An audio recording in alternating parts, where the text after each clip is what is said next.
আসসালামু আলাইকুম। আশা করি মহান আল্লাহ তাআলার অশেষ রহমতে সবাই ভালো আছেন। আলহামদুলিল্লাহ আমি ভালো আছি। পরিচ্ছন্ন থাকলে সোশ্যাল মিডিয়া, পরিচ্ছন্ন থাকবে দেশ, তৈরি হবে সুন্দর মন মানসিকতা, পরিচ্ছন্ন পরিবেশ। ভিডিওটি শুরু করার আগে সবার কাছে ছোট্ট একটি রিকোয়েস্ট, আপনি যদি এই চ্যানেলে নতুন দর্শক হয়ে থাকেন তাহলে অবশ্যই চ্যানেলটি সাবস্ক্রাইব করে পাশে থাকা বেল আইকনটি প্রেস করে রাখুন।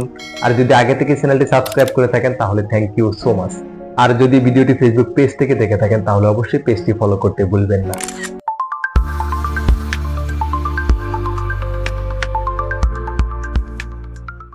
বর্তমানে বিনোদনের পাশাপাশি সোশ্যাল মিডিয়াগুলো আমাদের প্রয়োজন হয়ে দাঁড়াইছে। আপনি আমি চাইলেও এই সোশ্যাল মিডিয়া থেকে বিরত থাকা সম্ভব না।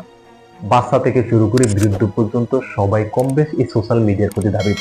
কিন্তু আফসোসের বিষয় হলো, বর্তমানে এই সোশ্যাল মিডিয়ায় যে পরিমাণ অশ্লীলতা, নোংরামি, বেহায়াপনা আর ফেক নিউজের প্রচারণা চলছে, আসলে এই বিষয়টা খুবই দুঃখজনক। এখন আমি মনে করি আপনি আমি চাইলেই এই সোশ্যাল মিডিয়াটাকে আমরা পরিচ্ছন্ন রাখতে পারি। আপনি আমি চাইলেই এই সোশ্যাল মিডিয়াটাকে আমরা অশ্লীলতা মুক্ত রাখতে পারি। আপনি আমি চাইলেই এই সোশ্যাল মিডিয়াটাকে আমরা ফেক নিউজ মুক্ত রাখতে পারি। এখন এই সোশ্যাল মিডিয়াটাকে কিভাবে পরিচ্ছন্ন রাখবো? আমার একলার দ্বারা কি সম্ভব এই সোশ্যাল মিডিয়াটাকে পরিচ্ছন্ন রাখা? অনেকের মাথায় এই ধরনের প্রশ্ন ঘুরপাক খাচ্ছে। অনেকে চেষ্টাও করতেছে এই সোশ্যাল মিডিয়াটাকে পরিচ্ছন্ন রাখতে, কিন্তু তারা পারতেছে না। বারবার চেষ্টা করার পরেও তারা ব্যর্থ হয়ে যাচ্ছে। বরঞ্চ তারা এই সোশ্যাল মিডিয়াটাকে পরিচ্ছন্ন রাখার চেষ্টা করতে গিয়া দিন দিন তারা আরো পিছনে পড়ে যাচ্ছে। এখন আপনারা অনেকে আমারে প্রশ্ন করতে পারেন, সেটা আবার কিভাবে সম্ভব? কিভাবে তারা পিছনে পড়ে যাচ্ছে? দেখুন, সময়ের সাথে সাথে তাল মিলিয়ে তারা চলতে পারে না বলে তারা পিছনে পড়ে যাচ্ছে। তারা ট্রেন্ডকে ফলো করে না বিধায় তারা পিছনে পড়ে যাচ্ছে। তার বাস্তব উদাহরণ হলো, বর্তমানে সোশ্যাল মিডিয়ায় চলছে অশ্লীলতা, বেহায়াপনা, নোংরামি আর ফেক নিউজের ট্রেন্ড। বিশেষ করে টিকটকের কথা আর কি বলবো, সেটা তো এখন নীল জগতের একটা অঙ্গ সংগঠন হয়ে গেছে ফেসবুকের পাশাপাশি। একটা সময় আমিও টিকটকে ভিডিও বানাইতাম। এই টিকটক অ্যাপসটা আমার খুব পছন্দের একটা অ্যাপ ছিল।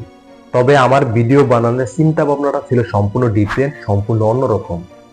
আমার চিন্তা ভাবনা ছিল, যারা এই সমস্ত অ্যাপস গুলাকে নোংরামি আর অশ্লীলতায় পরিণত করার চেষ্টা করতেছে তাদের কাছে আমার এই সমস্ত মেসেজগুলো পৌঁছানো।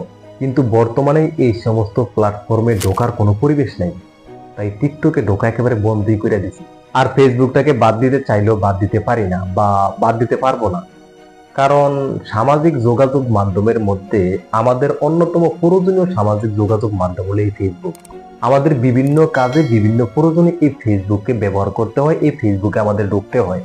এখন আসুন, কিভাবে তারা সোশ্যাল মিডিয়াটাকে পরিচ্ছন্ন রাখতে গিয়ে তারা দিন দিন পিছিয়ে পড়ছে সেই বিষয়টা আপনাদেরকে ক্লিয়ার করি। বর্তমানে ট্রেন্ডকে ফলো না করলে তাদের পোস্টে তেমন একটা লাইক করে না, তাদের ভিডিওতে তেমন একটা ভিউ হয় না।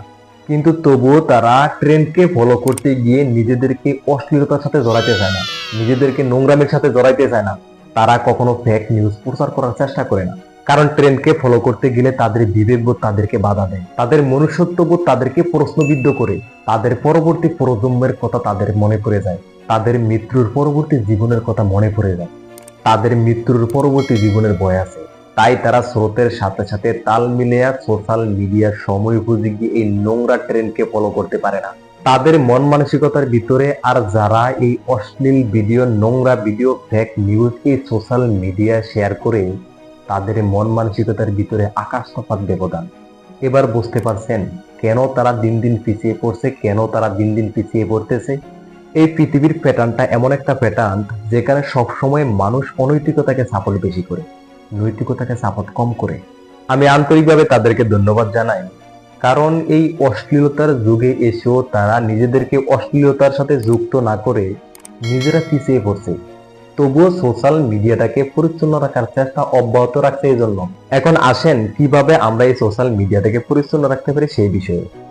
দেখুন, আপনি যদি আপনার জায়গা থেকে কন্টেন্ট তৈরি করার আগেই এই সমস্ত বিষয়গুলোকে বর্জন করেন, এই সমস্ত বিষয়গুলো চিন্তা করে কন্টেন্ট তৈরি করেন, আমি যদি আমার কন্টেন্ট তৈরি করার আগেই মন থেকে এই নোংরা মাইন্ড সেটআপকে পরিবর্তন করি, অশ্লীলতাকে বর্জন করি, শর্ট পোশাককে বর্জন করি এবং ফেক নিউজ প্রচার করা থেকে বিরত থাকি, তাহলেই তো এই সোশ্যাল মিডিয়াটা পরিচ্ছন্ন থাকে। তাহলেই তো আমরা এই সোশ্যাল মিডিয়াটাকে পরিচ্ছন্ন রাখতে পারি। নাকি আমি ভুল কিছু বললাম, অযৌক্তিক কিছু বললাম? আচ্ছা, এই সমস্ত বিষয়গুলোর প্রতি লক্ষ্য রাখতে আমাদেরকে এক্সট্রা কোনো পরিশ্রম করতে হবে? ভিডিওর শেষ মুহূর্তে এসে আপনাদের সবার কাছে আমার একটা প্রশ্ন, আচ্ছা এই সোশ্যাল মিডিয়ার কি নিজস্ব কোনো উৎপাদন ক্ষমতা আছে? এই সোশ্যাল মিডিয়ার কি নিজস্ব কোনো ক্রিয়েটিভিটি ক্ষমতা আছে? অবশ্যই নাই। তার মানে আমরাই এই সোশ্যাল মিডিয়াটাকে খারাপ বানাচ্ছি, আমরাই এই সোশ্যাল মিডিয়াটাকে অশ্লীলতার একটা আড্ডাখানায় পরিণত করছি দিন দিন। এখন আমি যদি আমার জায়গা থেকে সচেতন হই, আপনি যদি আপনার জায়গা থেকে সচেতন হন, তাহলে সুন্দর মনোরম একটা পরিবেশ তৈরি করা সম্ভব এই সোশ্যাল মিডিয়ায়। আপনি একা চেষ্টা করে কখনোই সোশ্যাল মিডিয়াকে পরিবর্তন করা সম্ভব না, আমিও একলা চেষ্টা করে কখনোই এই সোশ্যাল মিডিয়াকে পরিবর্তন করা সম্ভব না। তবে আমরা সবাই যদি একসাথে চেষ্টা করি তাহলেই সম্ভব ইনশাআল্লাহ। তাই সর্বশেষ বলবো, নিজে সচেতন হন, অন্যকে সচেতন করার স্বার্থে ভিডিওটি শেয়ার করে দিন। ভিডিওটা বড় হয়ে যাইব, এজন্য সবগুলো বিষয় একটা ভিডিওতে তুলে ধরা সম্ভব নয়। আল্লাহ তাআলা যদি আমাকে বাঁচিয়ে রাখে তাহলে পরবর্তী ভিডিওতে আমি আপনাদের সামনে তুলে ধরবো কারা এই সোশ্যাল মিডিয়াটাকে অশ্লীলতার আড্ডাখানা বানানোর চেষ্টা করতেছে, কারা এই সোশ্যাল মিডিয়ায় নোংরামি ছড়াচ্ছে।